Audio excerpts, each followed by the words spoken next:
Welcome. You're listening to How I Did That, a storytelling podcast. Let's jump into today's episode. Hi, Neha. Thanks for having me. Of course. Let's introduce yourself to the audience. Yeah, so my name is Luma, and I'm actually currently in my first year of optometry school, but we'll get to why that is because I did start a couple of years ago. And I went to Wayne State for undergrad in Detroit with Neha, which is where we met. And I didn't get a degree from there. I just did prereqs there for optometry school, which was 3 years, and my major was biochem. But that part didn't really matter. I could have done anything in the sciences.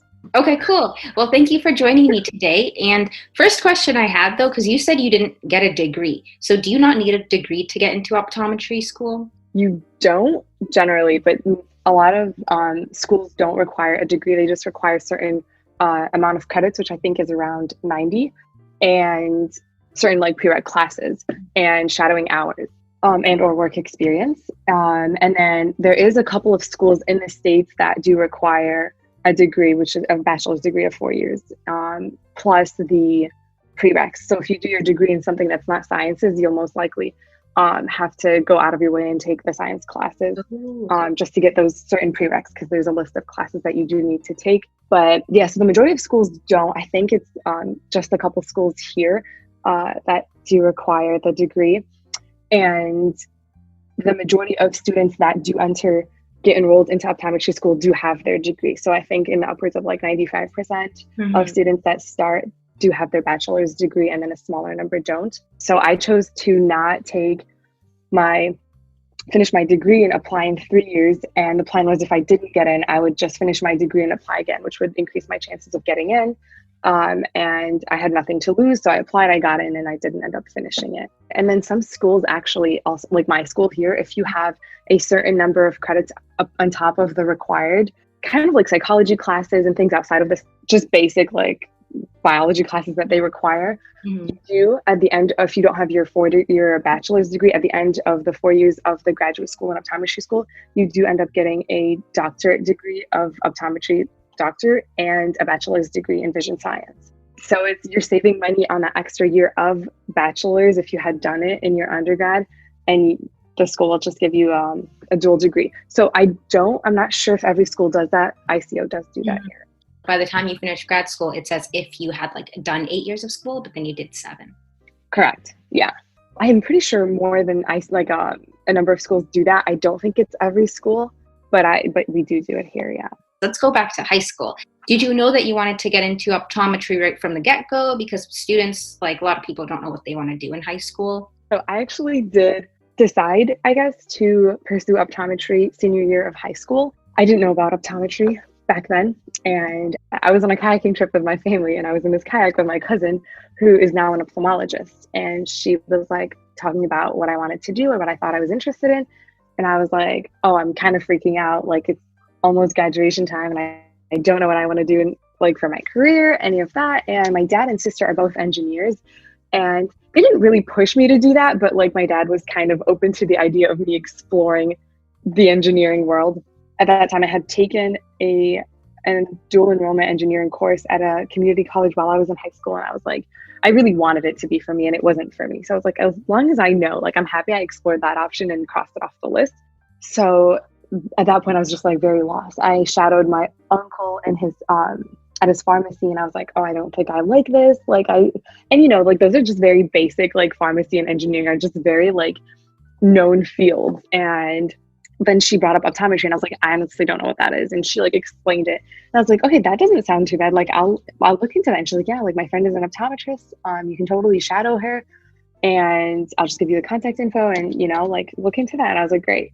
And I think now looking back on it, I think I was more into the idea of me finding something and telling people like, oh, I know what I'm going to do with this, than me actually being into optometry. So I shadowed her, and I was like, you know what, this is actually pretty cool. Like this is what I'm going to do. And so at the end of the senior year, I was like, yeah, optometry, like this is what I'm doing. And I was the only person I knew that wanted to do optometry. And I looked into it at Wayne State before starting, and I was like, let me see if they have an optometry club. This was 2015. It said that they had one a couple of years ago, and I think it wasn't active or all the people graduated because they didn't have one when I started. And so I just started with a biology degree, and I looked at schools, and I started with the mind, like I knew I didn't need to get a bachelor's degree, and I started not really caring about my major because I knew I wanted to just get the prereqs out of the way and then apply to grad school and see where that goes. So I started as a biology degree, again, just because it was the most fitting to the classes, the prereqs. I could have done anything. It's really smart that you tried to do different things while in high school to see what you liked or didn't like, because not a lot of people I know do that. What was the dual enrollment engineering thing? Like, is that available everywhere? No, so my high school, and I think it is in some high schools that work with certain community colleges, but it's just like an agreement between my high school and the community college that's around our area.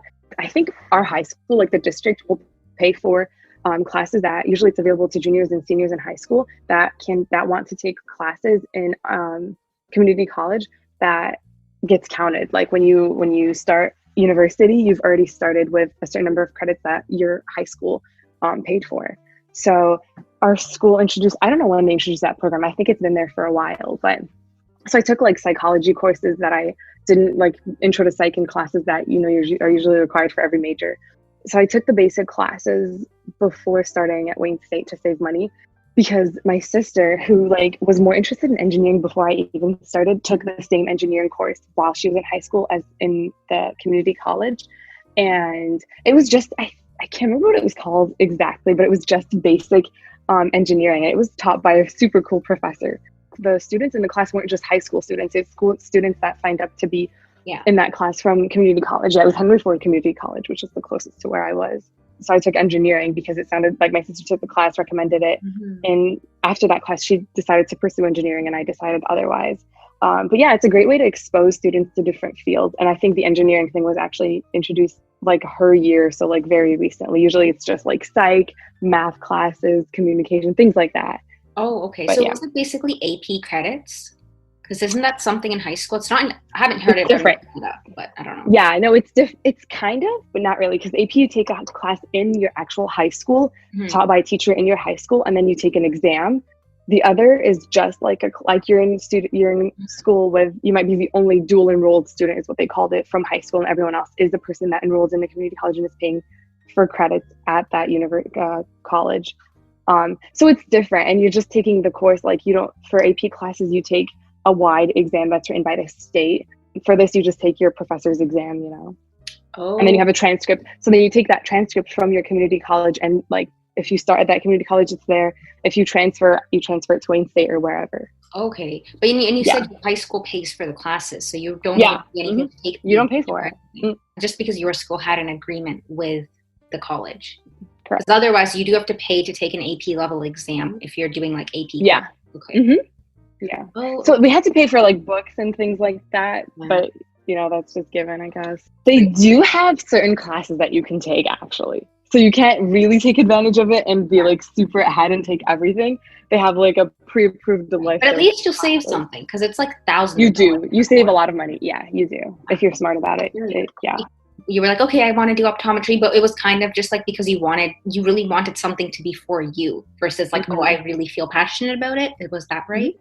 Yeah. And I think now looking back on it, like when I talk to people in high school, I also always recommend not to be like that set on a certain career, because a lot of the times the majority of high schools, don't really introduce you to all the all the fields that you can pursue.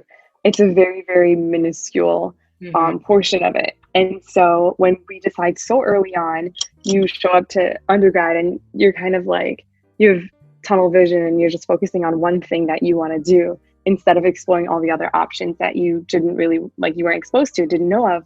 And I think undergrad is a great opportunity to get introduced to that and decide from it and pursue it.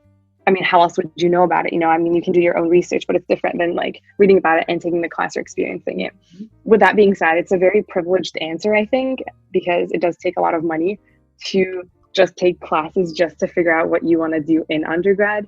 So I understand the opposing side of it, but when I decided optometry. Like, I decided optometry in high school, and every single thing I did in undergrad was calculated in every single class. Like, I never took any random classes. I took every single class that was going to get me to that degree, you know? I didn't realize that that's possibly not the best way for me personally. It could work out for a lot of people, was when I started optometry school. And, you know, we can get to that. But when I started optometry school and struggled with that for a little bit, I was like, there's so many fields I don't even know about. It's because I chose to do optometry so early on. It would have been a lot of extra money just to take a class just to, you know about it, know what it's about. But at the same time, you are allowed to actually audit courses. In one of my previous podcast episodes, I talked to somebody from the Department of Chemistry, and I don't know if this is in other departments, but he told me that he actually went and audited the organic chemistry course. And like, this is a thing you can get from Wayne State, where you audit the course for free, you take the exams for free, and you get like quote unquote audit on your transcript.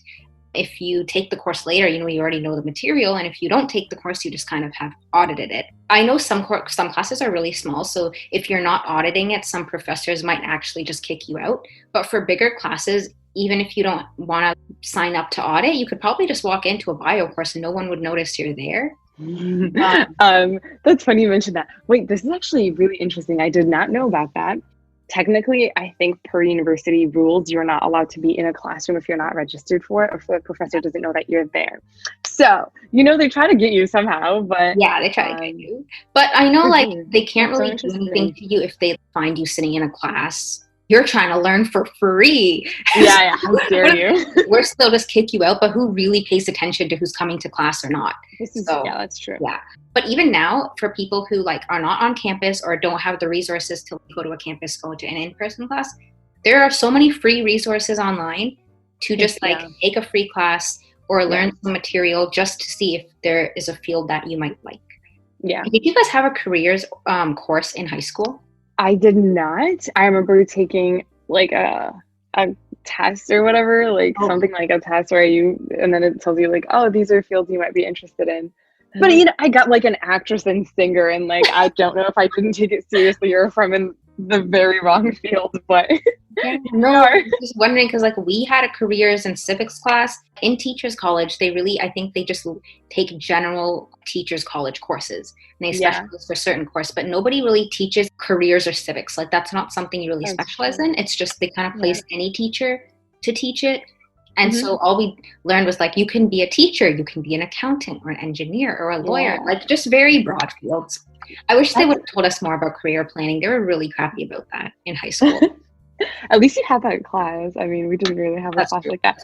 Plus, I think it depends on where you go in high school. Like some high schools offer like a very wide variety of classes and electives, and others. But it is privilege, yeah.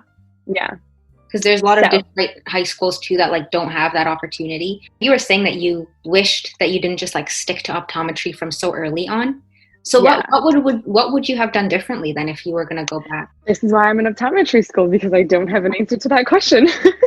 I genuinely could not tell you, because I did struggle in optometry school and ended up repeating my first year and doing it in 5 instead of 4, which we can talk about in a little bit. But yeah, when I was trying to decide if I wanted to go back to optometry school after I had a rough beginning, like first half of the year, I guess, I was like, okay, if I don't go back, realistically, what else could I be doing? And it's not like I'm not passionate about optometry or I don't like it. I just don't love it yet. And I think that comes with just like interacting with patients and more practice. So I think I definitely see myself loving this field. When it was tough, I struggled to see that, and I couldn't really see myself being passionate for a little bit, but I also struggled to see myself doing something else. I know in undergrad, the second thing I liked, that was my backup, I guess, which I didn't really have a backup because my backup was reapplying, but it was math. I really liked math. It's just tough with math, like you can teach it. And I think I'm not interested in like doing anything numbers, statistics, any of that stuff, but I really enjoyed taking the class. One of my other podcast episodes was one of my friends who wants to be a math teacher, and she's in teachers college. So it was funny that you said that we were also talking about like what career fields you can have with a math degree. And it was like teaching, be a professor, statistician, or go to like grad school to be an accountant or something.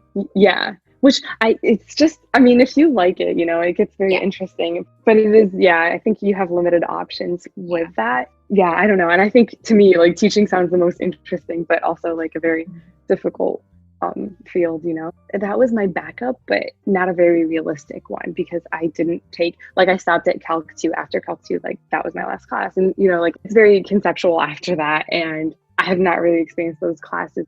So I don't have an answer really to that question, but now I'm okay with not having an answer. Like now I'm okay where I am in life and like pursuing optometry and seeing where that goes. But yeah, I struggled with that for a little bit and was like, I wish I like just took random classes to take random classes. Like you said, you have resources and I didn't really take advantage of those resources. I never, like there's so many YouTube videos of people talking about their experiences in their different fields, or honestly, like a simple search at Wayne State's website to see all the degrees they offer. Like it's just as simple as starting there. And I didn't do that. And I don't know why. No, that's really true though, because I did that at some point, but it was already when I was well into my like degree field. For some reason, I don't know why I went on their website to look at all the degrees. Not that I was even thinking of switching. I was just there to look like what Wayne State offered. Because what do we do here? Like, yeah, they'd introduced a public health degree and they were going to introduce a neuroscience degree from what I heard and some other things. University, I felt like they didn't really have a lot of options for high school students to know what they want to get into. High school didn't have a lot of options for the high school students either. So it's like, where do you look? But I think that's a really good thing you mentioned is go to the university that you want to go to, like, or any university, just go to their website and look at all the degrees they offer, because there is a high chance there are a lot of fields we've never heard of. Like we were saying, even if you don't have the option to go shadow someone in that field, you can learn more about it online. And if it's something that would interest you, right? Or just take an online course about it.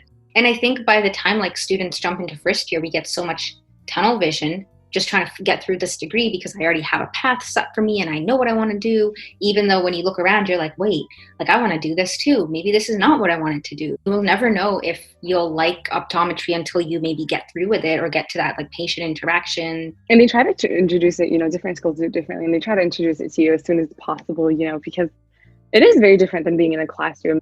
It's more similar to how you're going to practice and how every day at like work is going to go. So like it's a good idea to like see what that's like early on. And right. Well, I don't think we mentioned to listeners, what school do you go to? We said okay. That was it. Yeah, it's called Illinois College of Optometry in Chicago. It's the only optometry school in Chicago, but there's 2 in Illinois, 1 outside of the city. Oh, okay. Do you live like right in downtown Chicago? I live on the south. Like our school is in a neighborhood called Bronzeville, which is in Chicago, but south side of Chicago. So I'm about 3 miles south of downtown. I always hear Chicago has a really bad crime rate. And I don't know if it was the south side or it's south side. It's south side, and you live in that area. Like, how have you found it? I try to be smart about it. You know, I don't go out at night. Chicago, the day before Halloween, stopped indoor dining at any all bars and restaurants, and bars actually closed down unless they serve food. Because, you know, we're dumb here in the US and people keep going out. And I'm one of those dumb people. Like, since numbers are going up, they're being more careful about it. But like the crime rate here, like you always hear, I downloaded this app called Citizen. I don't know if you know about it, but it's basically like— I think I heard about it. Yeah, it tells you what happens in your area, right? Yeah, I deleted it. It's too much. So I had my notifications, like I didn't hear anything, you know, and I didn't have it pop up, but I had it in my, I don't know, drop down, like notify, whatever. So like every time I check my phone, like I'll just like do this and like accidentally look at it, and it's like so close. And if you can have your friends on this, and it'll be like, oh, my roommate's Christina. It'll be like, Christina, there was a person seen with a knife like 0.2 miles away from Christina. I'm like, I can't do it. It's just like very stressful. But yeah, if you're smart about it, you're fine. Like I don't go out ever in the nighttime or walk. In the morning, it's fine because I do walk to school and stuff, like a block and a half down. But yeah, people do get robbed and stuff.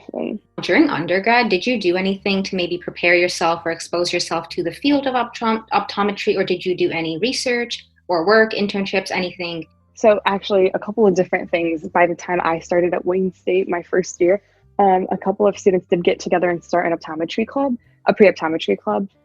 So we had that at our school, and it was on the smaller side, but it was a good group of people. Some were a couple years ahead, so they had done more research because they were closer to applying and interviewing where I had just started. So it was a very good resource for me. In that club, we got reps from different schools that came to talk to us about what the school is like, their interview process, the classes they offer, things like that. And that was a great way to expose myself to different schools instead of just looking on their website, because you do get to hear it differently from a rep.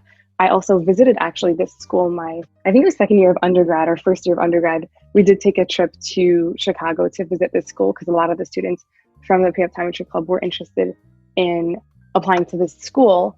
And we shadowed third years in clinic here for a couple of hours. That was my first introduction to what clinic would look like. And that was very informative. And we got to ask attendings and students questions and, tour the school and all that. Through the optometry club as well, I got a job from one of the guys that worked there. He was working at a lens crafters and he introduced me to the manager. And I also worked there around the same time. And I worked there for about a year and a half before starting optometry school. And that was probably the best way to get information out of everything I had done, like shadowing and being in the club and talking to reps, because I worked with an optometrist every single day. You can ask them different questions. They do go, a lot of them, lens crafters works through like a different way than usual optometry offices work, because the doctors can alternate throughout the week, which was great for me because I got to ask different doctors different things on their experiences, and also do very minimal clinical work with patients as far as pre-testing and things like that, and also get exposed to the retail side of it, which is selling glasses, which is a huge part of the job as well. Also, what drew me to the field as well, working there, besides shadowing, because I did shadow, also like when you apply, you have to shadow different practices. So when I first shadowed in optometry in high school, it was a different practice than the one I worked at, and different than the one I shadowed at. But right before applying, we can get to that in a little bit, but there's different modes of practice like corporate and private practice. It's a good idea to just work or see different fields and different modes of practice before applying to optometry school and see which one you kind of like and which one you lean towards. So I would recommend either working in one and shadowing the other, or doing just exposing yourself to different modes, because it is very different to work at lens crafters and then shadow in a private practice. It's a completely different experience. So you mentioned that selling glasses is a big part of optometry. I would not have thought of that, because when I think of because I think of an optometrist as an eye doctor, right? You are a doctor. But with doctors, any type of doctor, it's usually like they'll just give you the prescription for whatever they specialize in, and then they're out of the picture. So, but optometrists actually have that extra step of helping you to pick out the best glasses. So you do learn all about that in optometry school. You take specific optics classes and ophthalmic optics that teach you about glasses and fitting and adjusting and lenses and everything about that. In reality, when you practice, it's an optician's job or a technician's job. So someone gets trained to do that.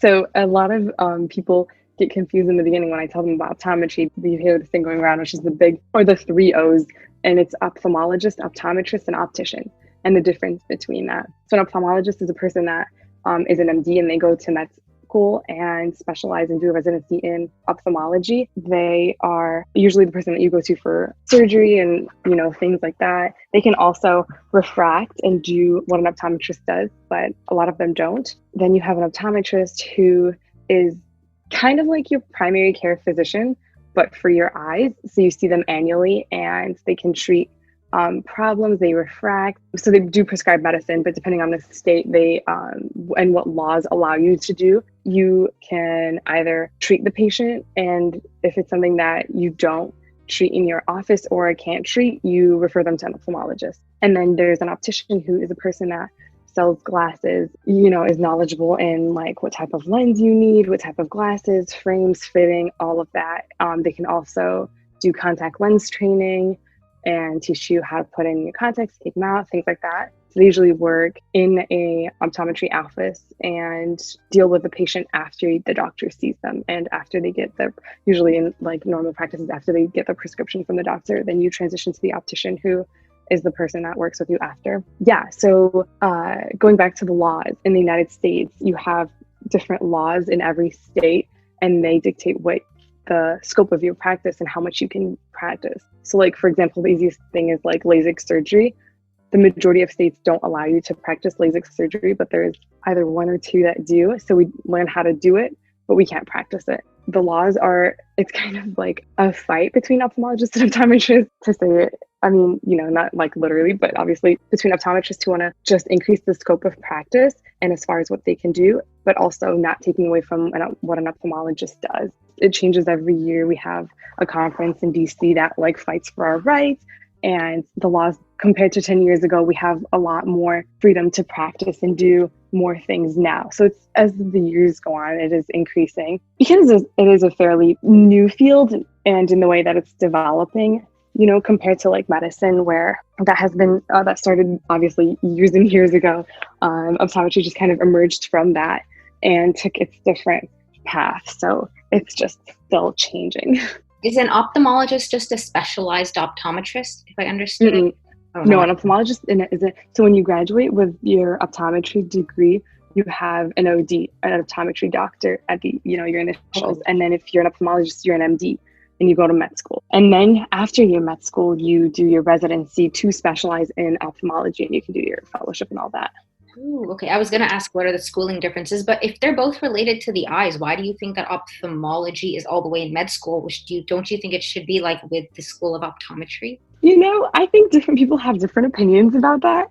And I don't really know enough to answer that question. I do know an ophthalmologist who was like, I'm not sure why we have to go to med school if I know from the beginning I want to do ophthalmology. Because obviously, like, whenever you see, and anywhere in like any type of doctor, if you see someone and they see a different issue, they are technically or were trained in med school at some point to treat it, because they don't want a lawsuit on their hands. You're always referred out to a specialist. Yeah, I mean, it depends. I don't know enough to answer that question, like I said, and I like don't really know enough about ophthalmology or how to get there, you know, or the path. But I think different people do have different opinions about that. Okay. Like if you went to a doctor for something that they ended up figuring out was like somehow eye related, would they refer you to an ophthalmologist or an optometrist? I think it depends on the issue, and it depends on the practice. It depends on who you work with, you know? So depending on the issue, yeah. And then for optician, like for schooling wise, do you just go through like some kind of technician training? Yeah, I think you study for it, and then you can take an exam and get a certificate. Okay, so then going back to my original question about like the doctors are actually helping you pick out the glasses, it's more the optician, but the doctors it's just the optician about it. Okay. Yeah, we just, you know, you learn just everything about the practice in case you have to do it, but in reality, you have technicians doing. Okay, you mentioned like to get into optometry school, you have to do shadowing. It's just preferred I think you do have to have some sort of exposure, because you do need a letter from an optometrist, like a letter of rec from your, you know, a professor, just like any other school, like grad school that you enter, and you need a letter of rec from an optometrist, and they have to have worked with you. They can't just be like, you know, your relative who's an optometrist and he's like, oh, I want my sister to go to school, or whatever, you know? Right. So you do need to have some sort of connection and a professional relationship with an optometrist who can write a letter for you. So however you choose to get that experience. But I remember reading about, I like, you know, did my research and like looked at like Googled questions and like people that applied, and like obviously it looks better when you have shadowed or worked in different places, just to add to your experience. So as far as like shadowing or working, I think you can have one or the other. Again, like my like, this is a few years ago, but I'm remembering when I applied, so it might not be the current information. For med schools, they don't. I don't think they require a specific like a letter of rec from a doc. Okay, yeah, it's different in optometry. You do need one. Well, my other question before we move forward was, you had mentioned that when you shadow like a private clinic versus, is it private versus public, or what's the proper term? So there's different modes of practice, Yeah. And so you can do corporate practice, which is like, you know, a big company that owns different stores, which is LensCrafters and where I worked. And then you can have a private practice, which is either a couple of doctors owning a practice and having just their own office, or a couple different offices and they rotate throughout it, or a bunch of other ones. You can have like a boutique. I've met one person here who's like a high-end boutique that doesn't accept anything besides like, they don't take insurance, and they sell like a Warby Parker, I guess. Oh, cool. So it's just like a very high-end boutique practice, or like Warby Parker is like another corporate place, you know. Or you can work with an ophthalmologist, like a practice. You can work in a hospital. You can work in a VA. Different things, you know, that you can do. You shadowed both, right? Or you shadowed more than one mode of practice? Yeah. Yeah, because you had mentioned that like it's completely different. Right? If you had someone had just shadowed one versus the other, versus getting experience from both. If you just shadow somebody at one job, like that is not indicative of the entire field at all. And so it's really important to know what else is out there just within your same field, because you might be like, like this. you might love what someone else is doing with the same degree. No, I totally agree. Like you said, it can be very different. Within the same company, you can work on different projects Yeah, and do even completely within different things and love one and hate the other. It doesn't mean you love the field or hate it necessarily. It's just like just what your personal interests are. I think if I had started my introduction to optometry through my work instead of through shadowing, I don't think I would have liked it because it is a very different experience. I think, it is it comes from a place of privilege, but even you can only read and watch so many YouTube videos about something, but the experience is totally different. So now moving forward, you're in university first year. Can you tell us how optometry school is structured, how many years it's supposed to take? So all the optometry schools, according to my knowledge, I think I don't know if it's the latest information, but I think every single optometry school is 4 years. And it includes the first 3 years of taking classes and doing clinics and stuff, but locally. And then your 4th year is your rotations, which is for my school, we do 4 different sites because it is a quarter system. I think it's one of the 2 optometry schools in the States that is quarters. I'm not sure, but I think the majority are like a quadmester? Semesters. Yeah, we have 4 quarters in a year. Usually the schools are like semesters, So your 4th year is 4 quarters, and it's 4 different sites that you do rotations in, and one of them has to be in Chicago in our clinic because we have a clinic attached to our school. And then the other 3 can be anywhere, and it includes one other site is a VA hospital, but you can do it anywhere in the States. We have different sites that you can go to. So what's a VA hospital? Veterans Affairs. Oh, okay. Veterans Affairs. So one of the sites has to be at a veterans hospital, one has to be at school, and the other 2 you choose. And all the rest, besides the first one that you do at school, the 3 can be anywhere. They can be in the States, and we also have a couple sites. You can do it in China or Australia, but that depends on your school and where it's available. There's also Canadian sites. So Canadian sites are given preference to Canadian students, obviously. And then sites that are outside of the States, I don't think they're very popular because they're expensive. They do get filled up, but it is just, living there if you don't have family or things in different places, it's a lot more expensive to travel and live there. And you are still paying for school. Your 4th year, you're not getting paid for any of this. So it just get very pricey. So it's 4 years, 3 years of being in school and taking classes and doing clinicals. Last year, your last exam at school is taking your 3rd year. Your 4th year is just rotations. And that's when you just go into depending on where you are, your schedule is usually 5 to 6 days a week of just the regular work day. And you get graded for that. Your attending and whoever you're working with will grade you. So you do get graded, but it's differently, but you don't take any exams. You're not you're studying to study for knowledge, not to take an exam. And then after your 4 years, you have a choice of residency, but it's optional, unlike med school where you have to do it. So you have a choice of applying to residency, and usually they're 1 year. They can be 2 years, and it's to specialize. And it's a limited list of specializations that you can do, ocular disease, peds, contact lens, things like that. Oh, okay. But do most people get into specializations, or do most people just become a general? Most people have no interest in doing it because you get paid very little. If you just graduate and practice, you're just making a lot more money. So a lot of people are not attracted to it because of that reason. And then also your grades and interviews have a lot to do with it. So the sites do get filled up, but it's not that available. So people do apply, but the majority of students don't do it. But everyone that I've talked to that has done it speaks highly of it because you do get a lot of practice. How many years do those specializations take?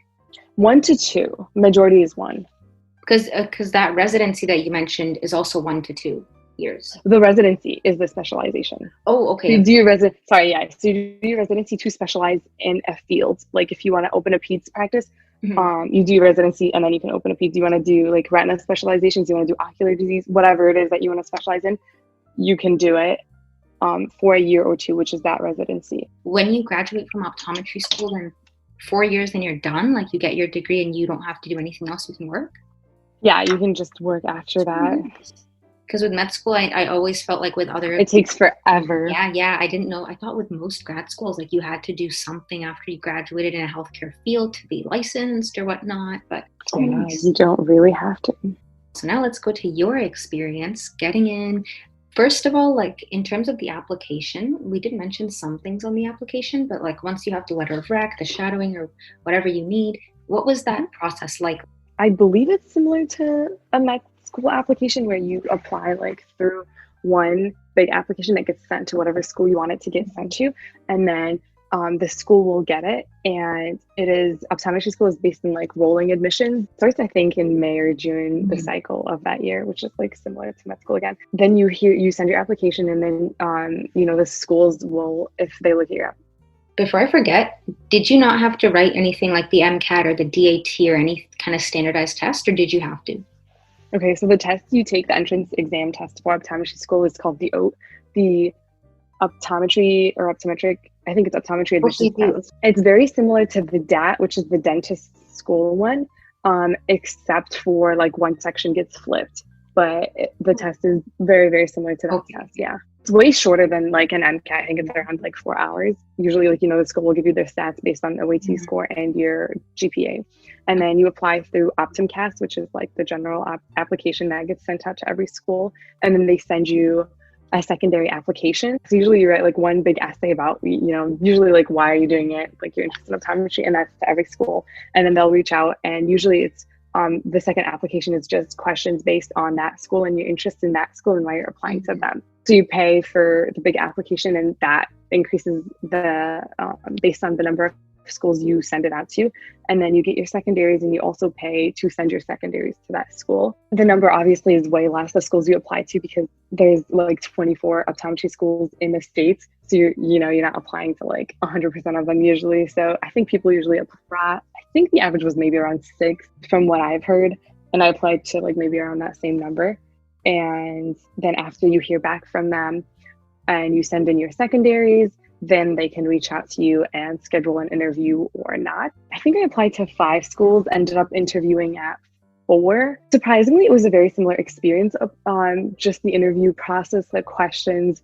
It was all just generic, like about yourself, about your interest in optometry school, nothing out of the ordinary. They do have different like tactics or whatever. So some interviews are like one-on-one, some very super casual, and schools like that just want to see what your casual self is like. I remember Ohio State was the most nerve-wracking one, because you sat and like at a big conference table, and there's like 3 different people interviewing you, just like taking turns asking you questions. And I think that was like the most intense for me, but pretty much all the other ones were either 2 or one-on-one. And again, like nothing out of the ordinary, just basic questions. You do the tour and you talk to students, you ask them questions, and then you usually hear back within like 2 weeks. So it doesn't even take that long. And then once you were in, how has that been so far? I applied to optometry school in 2017, I want to say, and I started in 2018, fall of 2018. I moved to Chicago that year, and that summer, like maybe a week before classes. And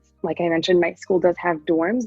So that was the easiest transition, because I did live at home during undergrad. That was like my first time moving out of the state, out of my parents' house, into a different city, like not just down the street. A lot of the first years at my school do start their optometry school living in the dorms, and then, moving out after that, because it is an easier transition. It starts off, usually compared to undergrad, you take like 16 credits, maybe 18 max during your first, or during just your time in undergrad, and full-time is 12. And I think starting in optometry school, maybe you start around 20, and then, it goes up to like maybe 24 or something like that in a quarter. 24 credits though, it like a credit can be different per school, because for us, like 3 or 4 credits was one class. How many classes do you take a semester? Yeah, so and that depends too. So I think, I know. First year is 5 classes. That's not counting labs. And then, or first quarter, and then your second quarter is 6 classes, and then it goes back to 5 classes. And then like 2 out of the 3 classes can have labs. Is it really, really condensed, or do you just have like part 1 of the first course and then part 2 of that course after? Some classes you do have like 3 parts, which you take like 1, 2, and 3 first, second, and third quarter, but it is very condensed. So you're still taking and the amount of information is the same as a regular class that you take in a semester. And a lot of students do transition from a semester to a quarter system, so it's a little bit different in the beginning, but we got used to that part pretty quickly. And then your second quarter of optometry school, which like would be end of October to like February, because of the breaks in the middle. That's the first quarter you're in clinic. ICO is like one of the schools that prides itself in starting students in clinic super early, because like it's the second quarter of first year, which is pretty early. And then every quarter after that, you're in clinic and your time just increases and the days just increase. That doesn't count as a course. So that's just a separate portion that you do get counted as credits, and you get a grade for it as in passing or failing. And optometry school is like undergrad in the grading, where it's a letter grade, as opposed to medical school where it's like pass or fail. Transitioning to that was difficult for me personally because I was very homesick in the beginning. Very early on, I was excited to be moving to Chicago and living on my own. And then when school started, it just, it moves pretty quickly. And our schedule is 2 exams a week for every student until your third year, when it becomes 1 exam a week. So it's very, very rigorous. And I struggled because, you get into school because you did pretty okay in undergrad. So it was my first time struggling in school. The worst thing I could have done is not do anything, which is exactly what I did, because I was very new to that feeling and very new to that experience. So I was almost like crippled. Like I just kept getting a bad exam score after another, and I couldn't recover from it. I started, like I said, 2 exams per week. You cram for that exam, you take it, and then I failed. And then I had 2 days to cram for the next exam, and then I failed. And I was just like, I did not recover mentally or just academically from the grades I was getting, and I didn't do anything about it. This is something that I find very different in my school now. I think in general, in grad school, it does feel very competitive, and people do feel like they are competing with each other for reasons I don't understand to this day, because it's not like law school where you're great. If other people do well, it doesn't harm you, so you can do well and everyone else can do well and be great in the world. But in undergrad, my experience was just like, I felt more of a sense of community and people helping, and like people more open to struggling and recovering. I just did not see that. And like, I felt like I was alone. I felt like I was the only one that was struggling, which made me feel even more isolated, even more homesick, even more like confused. Like, do I belong here? What am I doing? This is something that the school is generally is better at about now, because it was brought up to the people in charge, and we do have more attention towards mental health and like students that are struggling with that, and resources for that. Which I didn't have starting optometry school. I think another thing, now that I look back at it, it was awful. And what I did was I struggled my first year, and they were like, okay, like you can come back.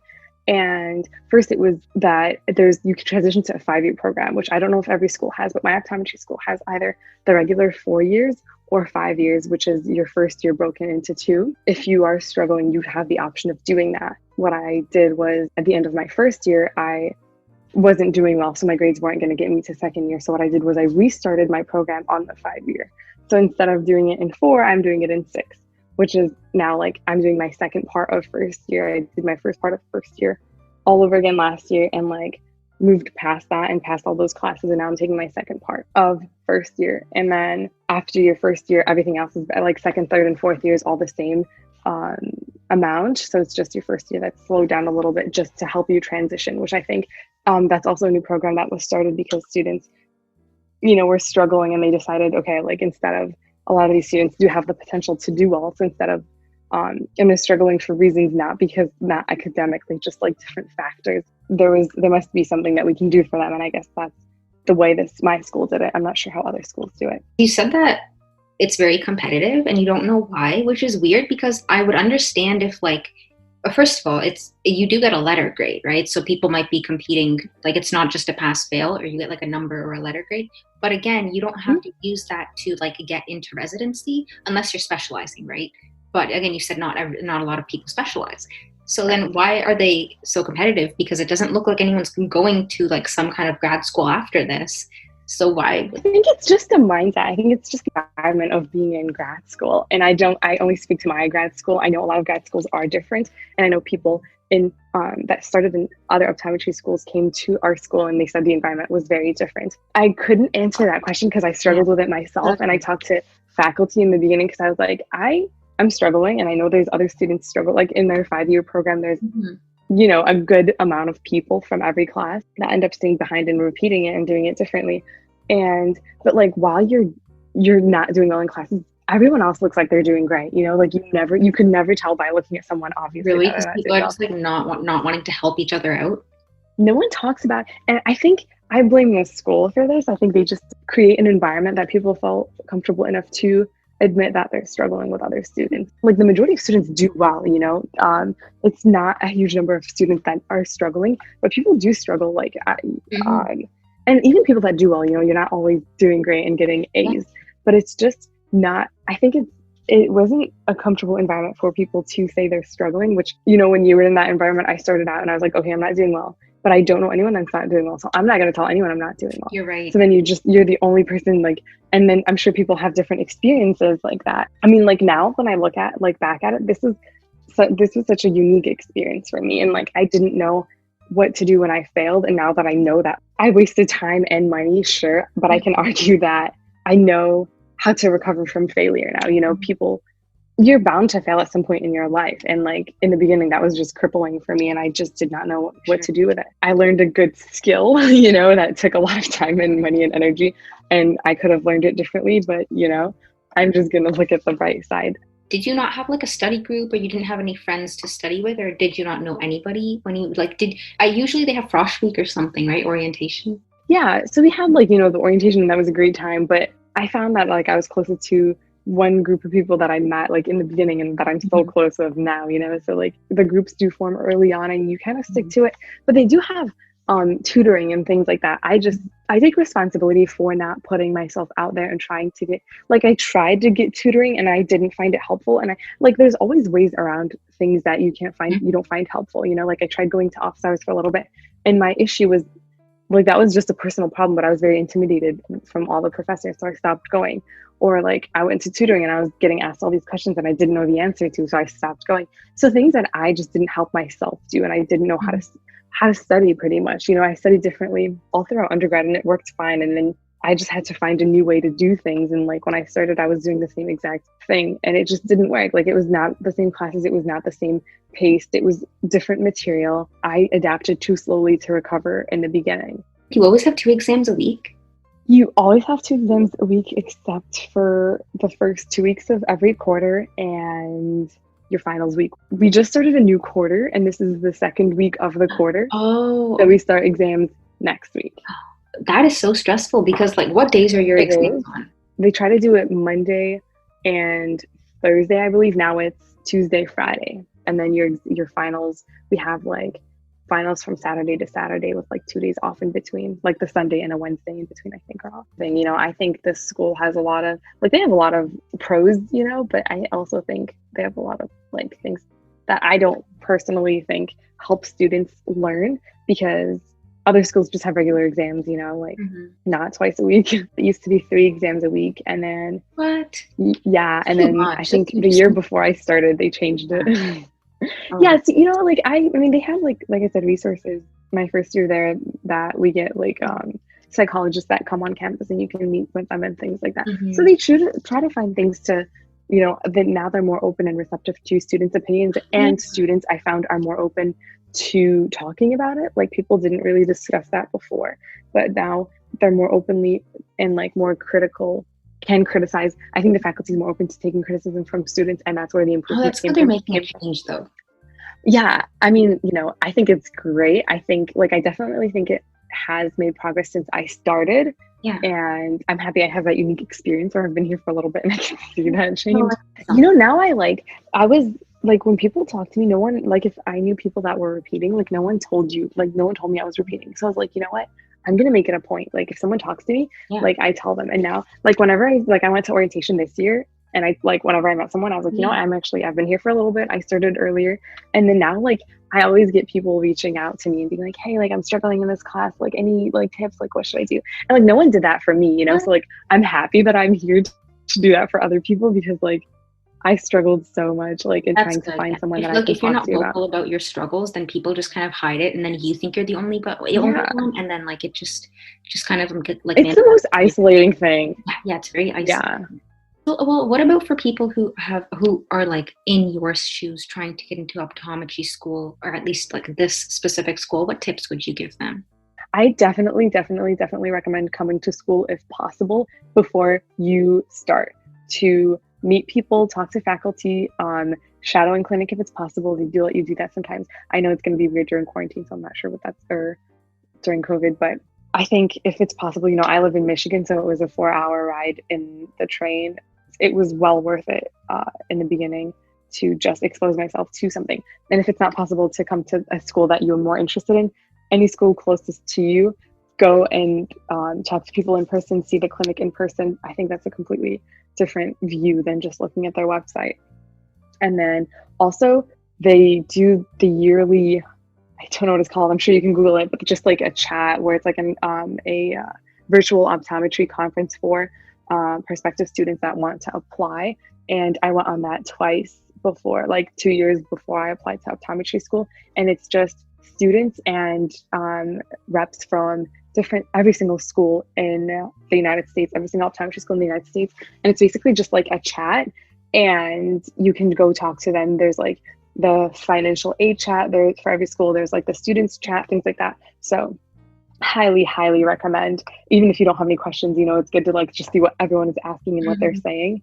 And then besides that, I would just say there's a lot of this is new after I started optometry school, I found a lot of them, but just optometry student blogs on Instagram. Those are very popular now. And students just like a lot of students in my class have their blogs on Instagram usually, and they talk about just what their journey has been like. And at the end of every quarter, they usually make a post and summarize what that experience was like. That's also very helpful. Different schools do different things. ICO does videos that is like a vlog for the orientation week that students, like 2 students usually have a camera and just post videos on their YouTube channel. So check out the school's YouTube channel, and then, the school's website. But other than that, there's just things if you know you want to do optometry and can't decide on a school, I think that's like, or like on a field and you want the gist of it, just check out different schools because they all have a lot of social media that gives you very accurate representation of what life as a student is really like. So I think that would be really helpful. And then as far as if you don't know optometry, obviously shadow and work in that field just to see what it's like. Check out the schools because you can really shorten your time while you're an undergrad and save money just to take the classes that is on their prereqs list because they usually just require those, the majority of schools. Oh, those are good, all really good points. But what about when somebody's already like in first year and kind of doesn't really know how to manage all of like the new quarter semesters and stuff? Like what, are there any resources, like you said, tutoring and other stuff they could? Yeah, so another new resource is called it's kind of like tutoring, but you have a kind of like your mentor and you can meet with them weekly and discuss study schedules and things like that. That was called academic coaching.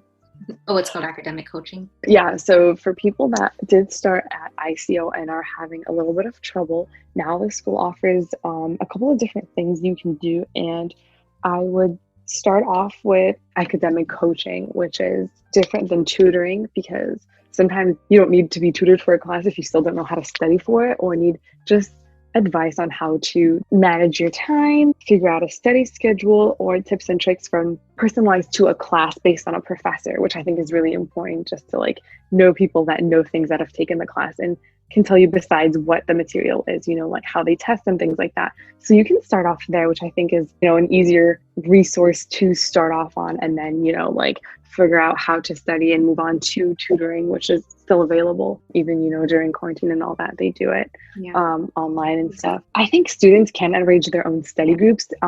Usually people get tutored one-on-one or like 2 with 1 tutor. And, all these are like work study positions too. So like if you want to tutor, you get paid for it. So everyone's winning and the student doesn't really pay for tutoring. You just get tutored for free. There's like office hours, obvious other resources like Sankofa at our school, which is the psychology. You can see them and talk to them and schedule sessions to talk about things including school, outside of school, stress, life stress, school, anything, that's also like covered by the school. So you don't have to pay for it, which I think is huge and very, very important. Oh, just a question, like in first year, what is your coursework like in terms of like, what are you actually learning? You start off learning pretty much continuation of what you took in undergrad as far as biology, biochemistry, anatomy classes, physiology and pathology. Usually those are the classes. The only like new introduction that I think a lot of people don't take is optometry and optics, which optometry you take every single quarter of your time in optometry, obviously. For biochem, it's like you take 1 and 2. For physiology, it's like 3 quarters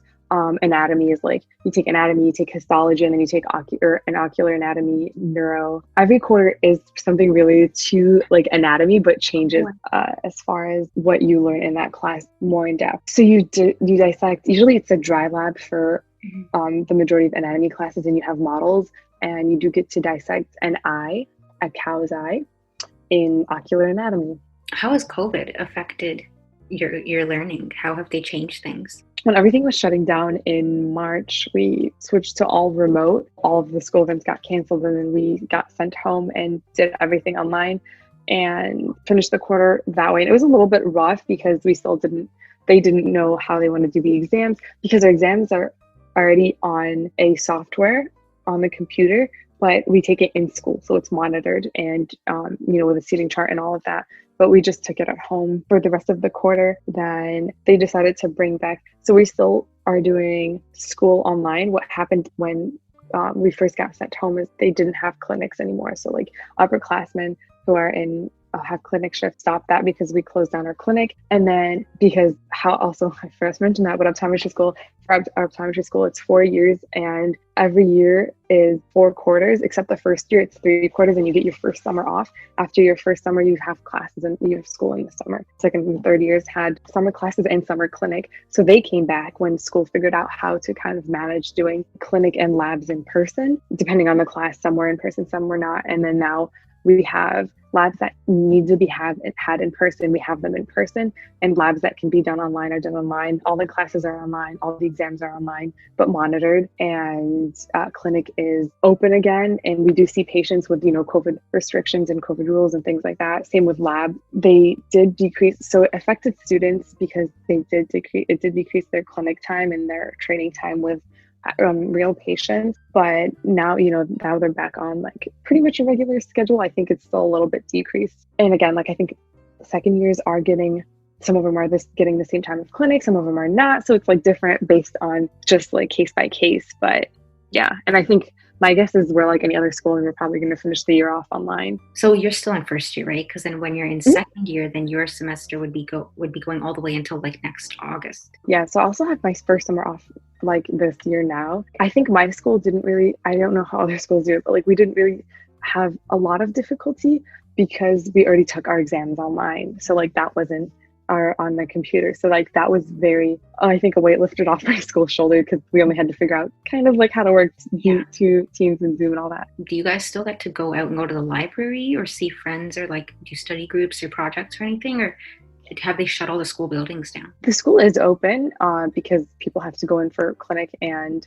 which is, like I said, attached to our school, and labs. Library is open, hours are shorter. And another thing that like affected us, for example, in optometry lab, you have assignments that you have to do outside of lab that you you need a lane and a phoropter and a chair and all of these things to actually like practice on. That is just now is like you can't just walk in. We used to just do it walk-in basis. So now you have to sign up or show up during open lab hours. So like labs are now closed unless there's a monitor. Library restricted hours, obviously face mask wherever you go. And we like double mask, or like clinic, you sometimes have like a shield on your devices, but everything is pretty much open. People like professors choose to have their office hours either in person or online. Pretty functional given the times and circumstances. Yeah, because I guess people are like, how long can we just keep everything closed for like months and months? I guess we're going to try to open in some way, shape, or form. Looking into the future, where do you hope to see yourself in, let's say, like 10 years? 5 years, 10 years? Ooh, hopefully graduated optometry school. That's my goal right now. I don't have any goals beyond that. See, I'm not stressed out about the lesson I learned from being stressed out about not knowing what I wanted to do in high school is now I'm not stressed out about the fact that I don't really know where I see myself in 5 years, because I was stressed out about it in the beginning. And you hear a lot from upperclassmen that are like, I didn't know what I wanted to do until I was more exposed to the clinical aspect of it. I think I have a general idea. I don't even know where I want to practice. Like, I'm not sure if I want to go back to Michigan or stay in Chicago or, explore other options. And I think doing residencies around the U.S. is probably a good, start to figuring out where I want to practice. The only thing I know I don't want to do is corporate optometry. Anything other than that, I'm pretty much open to. But I think, like I said, I think it's important to like work and shadow in different fields. And I worked in the corporate optometry field. And I just don't think you get to really use your degree to the extent that you can. I would like to do that, at least, in the first like half of my career. Other than that, I'm really open and applying for residency again. Like, I really don't know what the next couple of years are going to look like, but I'm open to that idea. I'm also open to staying in Chicago and seeing what it's like to practice here for a couple of years before I relocate And elsewhere. do you know if there's licensing differences? Could you work in Europe or other continents? I don't think so. And this is why I think the field of optometry is new to the point where it doesn't really exist in all the places. Like, I know for a fact that it's not a thing in Jordan or a lot of the Middle Eastern countries. Interesting. Yeah, so they have either an ophthalmologist who treats diseases and is kind of your like primary physician for the eyes, and then you have an optician who can refract and prescribe glasses, but like not treat any diseases. And they like, yeah. So the answer to that is I don't think so. I'm sure there's some sort of variation in different countries. I just know that it's not a field everywhere. I think a lot of places have an optician and an ophthalmologist, but not someone that does a little bit of both. We do have, which I forgot to mention, boards. You have to take a board, like 3 parts boards exam to get your license to practice. You have to get licensed. Okay. Yeah. And you take that exam, your third year too. You start taking it your third year, and then the other 2. So your first one is usually either in the middle or end of your third year. And then the other 2, you can take it up until like a little bit after you graduate, but you want to get it sooner to practice. What if someone fails that? Are they able to write it again, or do they have to start over the first one? I believe you can just retake the exam that there's limitation in times to how many times you can take it and the time limit between attempts, but I think you can just switch them. With doctors, you have to update your field every couple of years by taking an exam. Do you guys have to do that too? You do like continuing education credits that you have to. Yeah. What advice, just like last biggest tip you would give to someone who was in your position a year ago? Don't give in to the pressures, having to know your life and having it figured out. And also don't give in to the pressure of continuing in grad school just because you got there if you hate it. True. Again, a privileged answer, but oh, that's true though, because I guess a lot of people getting into grad school are privileged to an extent that they were able to get that point with their resources and stuff too. But because they had worked so hard, written all these standardized tests, spent money applying, that a lot of people don't want to quit because they'll make themselves believe that like this is my field because I'm already in grad school for it. It's a good point because if you're in grad school and you don't like it, you still have time to leave. This is true. And I'm not like trying to discourage anyone or say like grad school is just difficult on its own. It's just difficult. And then added with just life not stopping, it's not easy at all. Anyone that I talk to is like, oh, I hated it. But it's just not an easy thing to do. And it doesn't mean your life after that is going to look like it.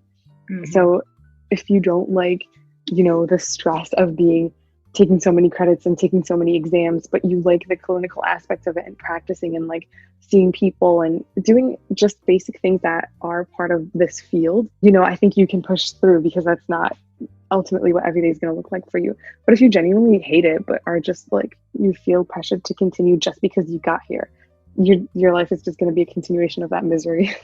So basically, I think we covered everything and just want to say thank you so much for joining me. Thanks for having me, Neha. I had so much fun talking about myself. Of course. And that's a wrap. Thanks for tuning into today's episode, and we'll see you next time.